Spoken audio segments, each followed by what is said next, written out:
Ale za szybko. Jeszcze raz.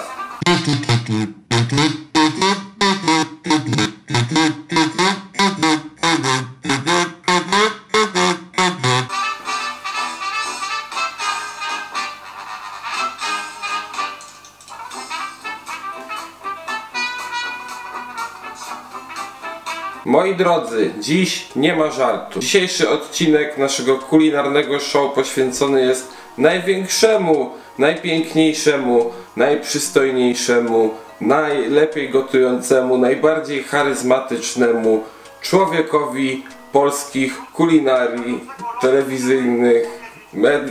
Mówiąc krótko, dziś odtworzymy przepis Roberta Makłowicza i tu nie ma miejsc na żarty, bo ja bym bardzo nie chciał, żeby pan Robert Makłowicz się mną zawiódł, więc dziś będzie odcinek, w którym zrobimy jedzenie, które będzie dobre i które zjemy. Też będziesz jadł to? Czy ci się to podoba, czy nie? Przepisem, który wybrałem, będzie Ritterzipfel, czyli kluseczki ziemniaczane. Trzeba mierzyć siły na zamiary. Przeczytałem ten przepis i uznałem, że jest to coś, co możliwe, że będę w stanie nie zepsuć. Robimy dziś potrawę Roberta Makłowicza, więc składając mu hołd, nie można tego nie robić przy lampce. Wiem sobie, ale tak się składa, że mam jeszcze takie niedokończone, więc mam dużo, mam brudny kielisz, jest czysty, ale nie. Niezbędne do naszej potrawy będą śmietana gęsta, jedno jajko, chleb sobie kupiłem na kanapki, jakby mi nie wyszło jedzenie, ale wyjdzie mi dzisiaj, bo dzisiaj nie zawodzimy pana Roberta. Trochę kiszonej kapusty, ogórki mało, jakieś tam ogórki, byle nie zielone. Znaczy się zielone, ale nie te takie, co się wiecie, nie te surowe. Mąka ziemniaczana, szynka, nie, to też na kanapę. Poczek surowy wędzony, pasta do zębów, nie. Szczypiorek, zimioki, jest, o, cebula. Z tym to, panie Robercie, to pan przesadził akurat. Ja jestem kucharzem amatorem, dlaczego mam kupować masło, które kosztuje 25 zł? Tylko dlatego, że jest klarowane. I tak było najtańsze masło klarowane. Słuchajcie, to mamy już dwa dobre powody ku temu, aby tego dania nie spierdolić. To mnie trochę peszy. Chyba sobie muszę puścić coś. Ludzie, naprawdę powstrzymajcie się. To jest obrzydliwe, co robicie, naprawdę. To wszystko przeszło już ludzkie pojęcie. Przepis w ogóle pochodzi ze strony makłowicz.pl, więc jest to źródło z pierwszej ręki. To nie jest, że ktoś sobie wrzucił przepis i sobie napisał, że to jest przepis. To jest ze strony makłowicz.pl, więc to się musi udać. Plan działania. Ziemniaki obrać, zalać gorącą wodą, posolić i ugotować. To się da zrobić. Zgnieść na gładkie pire. Też potrafię. Odstawić. Nie ma problemu. Na patelnię wlać olej, ok. Dodać drobno pociechaną cebulę. Postaram się. Gdy będzie zeszklona, dodać pokrojony w drobną kostkę szpek. Ja mam boczek. Nie było szpeku, ale może jest napisane, że może być boczek. Smażyć około 5 minut. Kiszoną kapustę przesiekać. Do dużej miski przyłożyć. Dobra, po kolei przecież, bo i tak już zapomnę. Ziemniaki obrać, zalać gorącą wodą, posolić i ugotować. To jest to, co musimy zrobić w tym momencie. Ok, więc w przepisie jest, że 300 gram tych ziemniaków. Ale ja robię zawsze pół, znaczy zawsze. Teraz zrobimy pół, żeby po prostu nie robić tego za dużo, bo może nie wyjdzie. Czekajcie. Ile to jest? Czemu to nie jest? Ile ja kupiłem tych ziemniaków? Kurwa mać, to już mamy na dzień dobry problem. Co to ma być? O, akurat w środku przypadkowo znalazł się takie pół ziemniaka zgnite. Kupiłem to w Carrefourze. W Carrefourze chyba sobie żarty ze mnie stroisz. Mam rachunek. Ile tych ziemniaków jest? 8 zł. Ziemniaki siatka. No.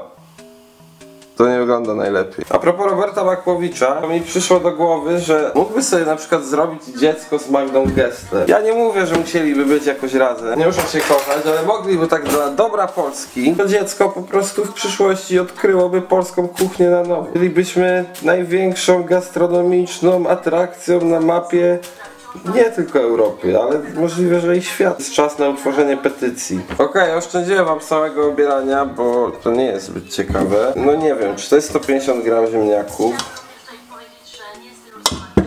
Wygląda jak 150 gram ziemniaków. Jeśli myślicie, że to jest za duży garnek na tyle ziemniaków, to macie rację, właśnie sobie z tego zdałem sprawę. Okej, wierzcie mi lubię, ale ziemniaki się gotują, co oznacza, że pierwszy krok został wykonany bezbłędnie. Mamy pierwszy krok, teraz już pójdzie z górki. Drugi krok to posiekać drobną cebulę. Dziękować za to, że byliście ze mną. Różnie to bywało. Dobra, to będzie trochę trudniejsze. Nie jest to coś, co potrafię robić zbyt dobrze, więc mam nadzieję, że mi w tym pomożecie. Przyszło mi do głowy właśnie takie przemyślenie. W trakcie słuchania tej kobiety, twórczyni, i to przemyślenie będzie związane z anegdotą, dobra? Powiem wam anegdotę. Jak byłem w podstawówce, 4., 5. klasa, generalnie dziecko, było coś takiego jak czwartki lekkoatletyczne. Ja bardzo chciałem być sportowcem, będąc dzieckiem, ale nie byłem jakoś specjalnie predysponowany. Zamknij mordę. Zawsze chodziłem na te czwartki lekkoatletyczne, bo każdy, tam nie było tak, że musiałeś być dobry, każdy jak chciał mógł się zgłosić. No to fajna zabawa była. Tylko był problem, że w niczym za bardzo nie byłem dobry. W bieganiu byłem średni, w skakaniu w dal byłem średni, w rzucaniu czymś byłem średni. Byłem średni, no jeździłem po prostu dla samego spędzania czasu. Jak byłem, kurde nie wiem, w 6. klasie, wymyślono, że dodadzą dyscyplinę, którą będzie skok z wyż. Wcześniej tego nie było. No i uznałem, że no dobra, i tak wszystkie inne jestem słaby, no to pójdę sobie na ten skok z wyż. I się okazało, że zgłosiło się, teraz już nie pamiętam, albo 3, albo 4 uczestników z mojego rocznika. No więc skacząc, zająłem 3. miejsce.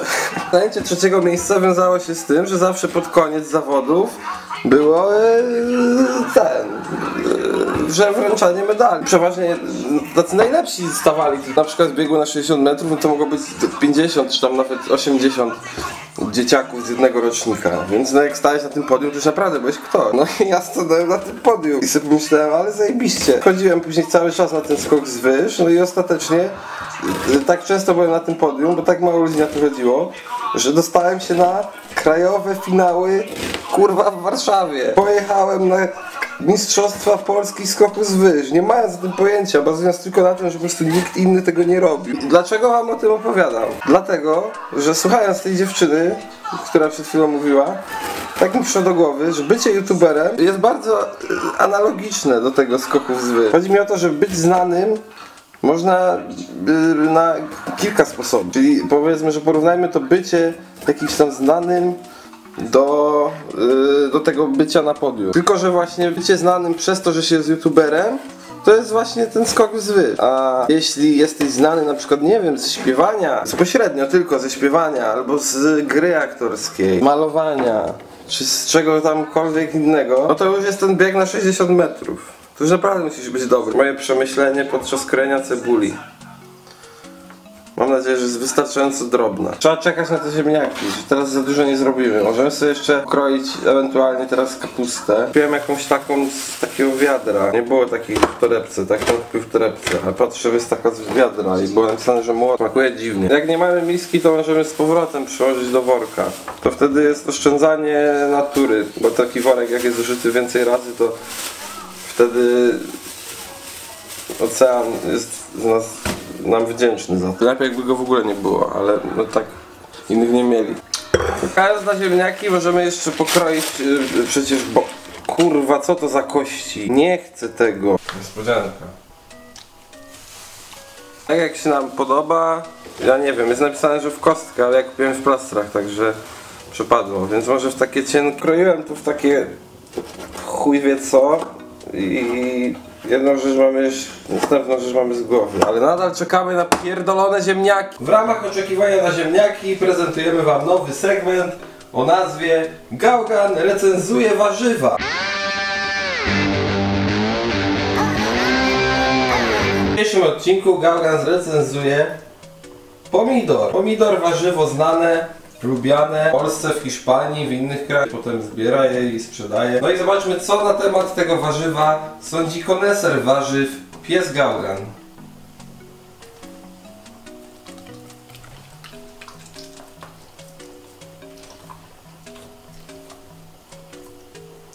Gauganie, czy chciałbyś więcej pomidorów? Żeby recenzja mogła być bardziej rzetelna, Gaugan dostanie jeszcze jeden kawałek pomidora.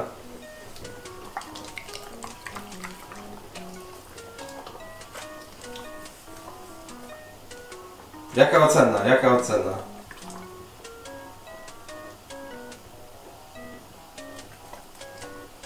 Dziękuję. Daj łapkę.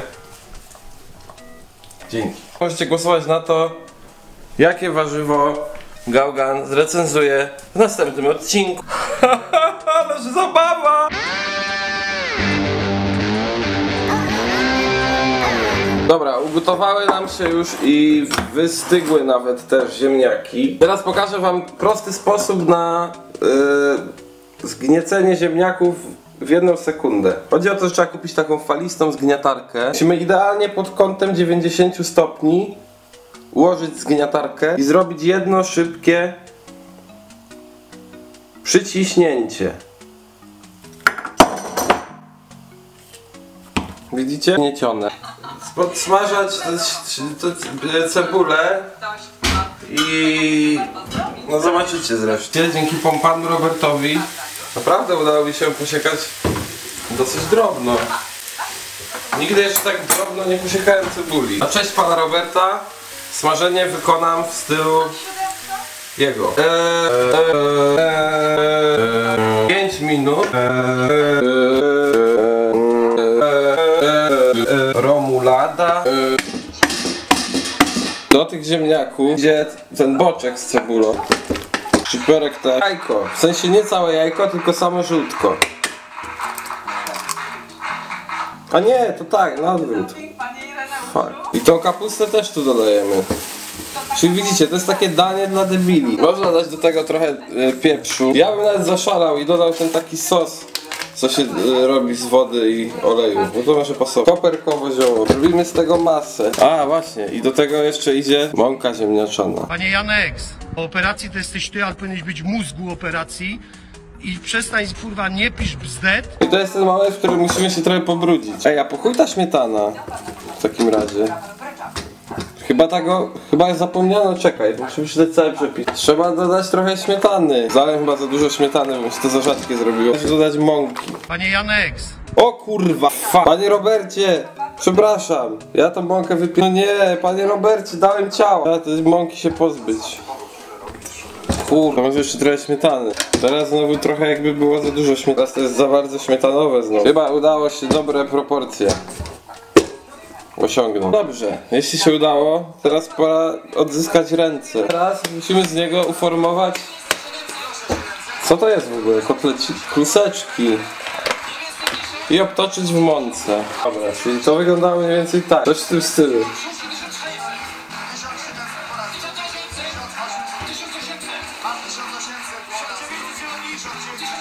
Ritterzipfel. Mam nadzieję, że będzie warto. Ritterzipfel. Wydaje mi się, że temperatura jest już odpowiednia, więc...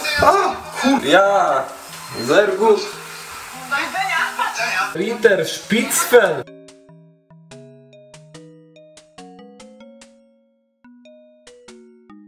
Nie wiem ile to smażyć. Mają być rumiane z każdej strony, a one mi zamiast dwustronnych wyszły trzystronne. O nie, to się ciągnie. Coś powinno ciągnąć w środku. To smakuje dobrze, jak taka ogromna frytka. Nie przesadzajcie z mąką ziemniaczaną. Co sądzisz na temat Ritterzipfla?